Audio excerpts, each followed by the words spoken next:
Picture a town, a small, tightly packed French town. The year is 1634, and this town is slowly suffocating. The king wants to tear down the city walls, the very walls that have protected the people for generations. Half the town is furious, the other half is terrified. Plague has already swept through and taken hundreds. Religious paranoia is everywhere. Old friendships are curdling into suspicion. Neighbors who once broke bread together are now watching each other with quiet, sideways hatred. The town is a powder keg. All it needs is a spark. And then there is a man. His name is Urbain Grandier, a Catholic priest. But Grandier is not like the other priests. He is sharp, almost dangerously intelligent. An orator so gifted that people stop what they are doing just to hear him speak. He is independently wealthy. He is confident, some would say arrogant. And he refuses, absolutely refuses to pretend to be something he is not. He doesn't hide his opinions. He doesn't quietly agree with the powerful. He doesn't dress his life in false modesty to keep people comfortable. He simply lives. And in a town already cracking under its own pressure, that is the most dangerous thing a person can do. Something is about to happen to Urbain Grandier. Something that has happened to people like him across all of human history. Something that might be happening to you. Right now, we are going to come back to Father Grandier, but first, we need to understand the machine. There is a very specific kind of hatred in this world. It is not the hatred born from war. It is not the hatred born from betrayal. It is quieter than that, more personal, more strange. It is the hatred that one person quietly develops for someone who has never, not once, done anything to them. Let's talk about someone. There is a person. Let's call them the quiet one. The quiet one is not trying to be different. They are not wearing difference like a costume. They simply are. They listen to music most people around them have never heard of. They dress for comfort rather than for approval. They find small things genuinely interesting, and they don't perform excitement for things that don't move them. They are not causing harm. They are not provoking anyone. They are not on a stage waving a flag demanding attention. They are simply occupying their own space, living inside their own truth, bothering absolutely nobody. And then it starts. An anonymous page mocking the way they dress. A rumor that spreads before they've even heard it. A group in a hallway that goes quiet when they walk past, then erupts in laughter the second they turn the corner. Torments they never asked for. Exclusion that was never explained. The quiet one didn't start a fight. The quiet one doesn't understand what they did. And here is the thing. They did something horrible. They choose to be themselves. And this is the most rebellious thing one can do. And the crowd can never forgive him for this. The crowd doesn't ask themselves why they feel threatened. They don't sit with that discomfort. They do what frightened people always do. They point, they hate. The doctor who saved lives and was destroyed for it. Vienna, 1847. A young Hungarian doctor named Ignaz Semmelweis walks into the maternity ward of Vienna General Hospital and immediately notices something that makes no sense. Women are dying, not a few women. Up to 1 in 6 women who give birth in the doctor-led clinic. Dead. Childbed fever, brutal, fast, merciless. But here is the strange part. In the clinic next door, the one run by midwives, the death rate is dramatically lower. Same hospital, same city, same disease, but a completely different outcome depending on which door you walked through. Semmelweis is obsessed. He investigates everything. He changes variables one by one. He tests theories. He eliminates possibilities. And then one day, a colleague, a fellow doctor, is accidentally nicked by a scalpel during an autopsy. He develops an infection. He dies. And his symptoms are identical to childbed fever. Semmelweis looks at the routine of the doctors on his ward. In the mornings, they perform autopsies on the dead. In the afternoons, they walk with the same unwashed hands directly into the delivery room. Germ theory doesn't exist yet. Semmelweis cannot explain why this is happening, but he doesn't wait for the explanation. He issues a simple rule. Wash your hands in chlorinated lime solution before touching patients. The death rate drops from around 18% to under 2%. He has done it. He has cracked it open. He is saving lives, real breathing, terrified women, with nothing more than a bowl of water and a bottle of solution. This is the moment in the story where you expect the world to celebrate. where the other doctors say, "My God, you were right, we were wrong, thank you." But that is not what happens. What happens is, they destroy him. The medical establishment ridicules his work. They reject his papers. They mock him in letters. They drive him out of Vienna. Why? Because of something that sits at the deepest, ugliest part of human psychology. To accept that Semmelweis was right, the doctors would have to accept something unbearable. They would have to look back at every woman who had died on their ward and understand, I did that. My hands did that. I, who trained for years to heal people, walked from a corpse to a mother and killed her. The brain cannot hold that. It is too heavy, too shattering, too final. And so, rather than carry the weight of that truth, they pick up a different weight instead. They pick up the weight of hatred. They call him unscientific. They call him eccentric. They call him unstable. And eventually, in 1865, Semmelweis is committed to a mental asylum by his colleagues. He is beaten by the guards. He dies 2 weeks later of an infection, almost certainly caused by the injuries he received there. The man who died trying to stop infections was killed by an infection. The machine has its own brutal poetry. And the lesson is not about medicine. The lesson is this. When you carry a truth that forces others to confront their own history, they will not thank you. They will try to bury the truth by burying you. This is what the great psychologist Leon Festinger called cognitive dissonance, the unbearable tension that occurs when a new fact collides with a deeply held belief about oneself. The mind will do almost anything to resolve that tension, almost anything except change. Content this good doesn't survive mainstream media. If you're still here, you already know why. You felt the weight the first time you watched. Hundreds of contents which didn't survive here, but lives on Patreon. You don't need me to sell you on it. The link is there, not for everyone, just for the ones who noticed. Here is something worth sitting with. When a group of people targets someone who is different, they are not actually thinking about that person, not really. The person who is different, the quiet one, the one who reads alone, the one who doesn't follow the current, the one who makes people uncomfortable by simply being themselves. That person is not the subject of the hatred. They are the object of it. There is a difference. A subject is what the story is about. An object is what the story uses. Think about the anonymous troll, the one who posts the mocking comment, the one who creates the hate page, the one who performs cruelty for a crowd. What are they actually doing? They are not looking at the person they are attacking. They are looking over their shoulder, at the crowd watching them attack. Every insult is a bid. Look at me, I see the outsider. I am one of you. I am loyal, I am safe, I belong here. The person being attacked is just the currency being spent. They are the offering placed on the altar of group acceptance, and this mechanism is not new. It is not a product of the internet. It is not a modern problem. It is as old as groups themselves. Sociologists have a term for this. The scapegoat. In any group, a tribe, a classroom, a corporation, an entire nation, internal tension builds. People disagree. Jealousy ferments. Resentment pools in the quiet corners. And if that tension has nowhere to go, the group starts to tear itself apart from the inside. So what does the group do? It finds someone who is slightly outside the norm. Someone who is different enough to point at. Someone who cannot easily fight back. And it funnels everything, every unnamed frustration, every buried anger, every unspoken fear, onto that single person. And the group suddenly is unified. The internal divisions vanish. The petty rivalries go quiet. Enemies who hated each other are now standing shoulder to shoulder against the common target. The hatred of the outsider is the glue that holds the group together.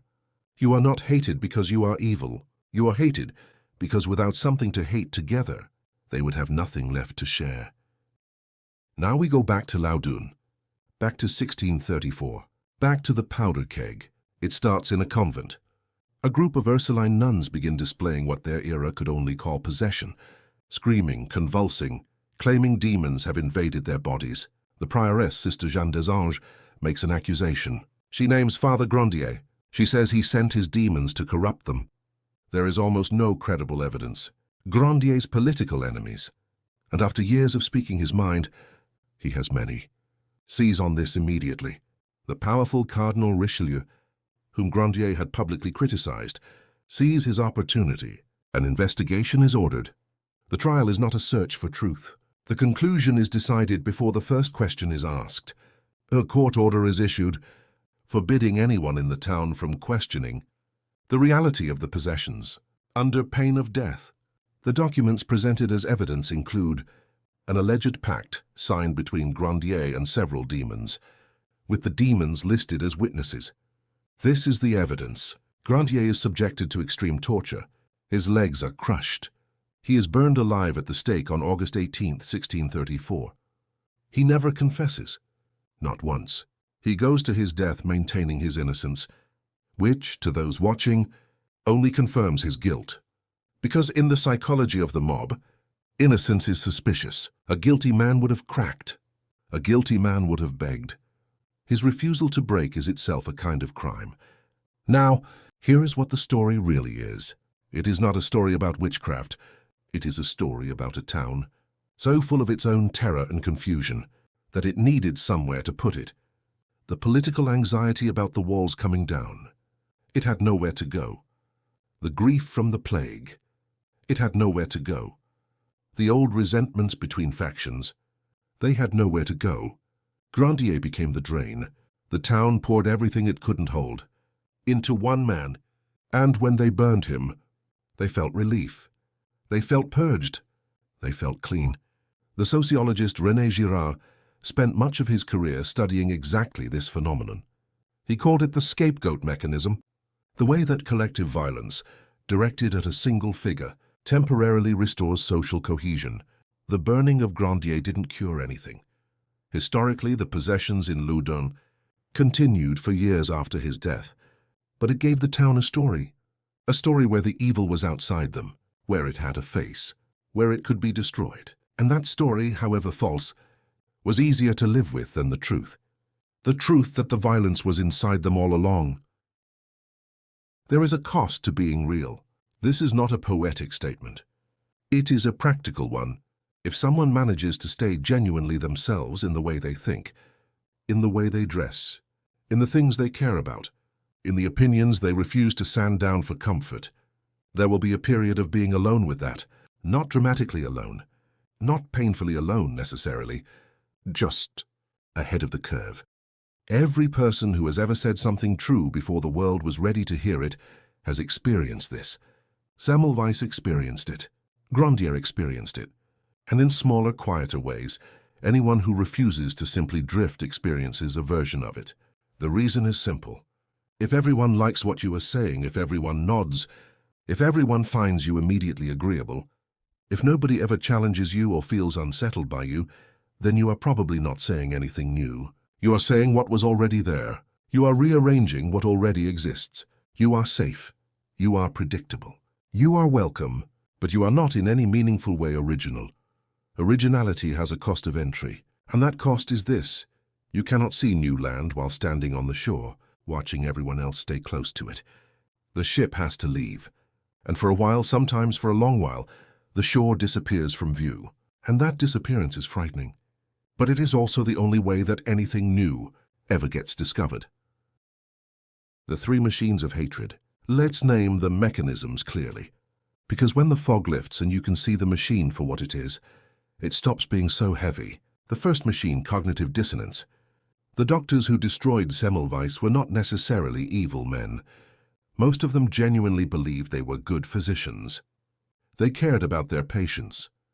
They had dedicated their lives to medicine, but the mind cannot simultaneously hold, I am a good doctor and my negligence killed thousands of women. Those two beliefs cannot coexist. So one of them has to go. And since the second belief is attached to a single external person, to Semmelweis and his inconvenient discovery, it is far easier to destroy the messenger than to absorb the message. Anyone who proves your collective history wrong will feel this from you. Not because you are a bad person, because the alternative is unbearable. The second machine, status currency. The online troll, the school hallway predator, the group chat that turns on someone, they are not motivated by genuine hatred. They are motivated by social economics. Attacking the outsider is the cheapest way to buy status in a group. It costs nothing. It requires no talent. It requires no achievement. It requires only that one other person is watching. The person being attacked is not the point of the exercise. They are the ticket. The performance is for the audience. The third machine, the scapegoat. Groups generate internal pressure, and that pressure needs a release valve. When the release valve is a person, when someone becomes the designated carrier of the group's collective anxiety, every bad thing that enters the group gets redirected onto them. They are not hated for what they did. They are hated for what they represent. They are hated because the group needs something outside itself to be the problem. So the group doesn't have to look inward. You are not the problem. You are the garbage disposal for a problem that existed long before you arrived.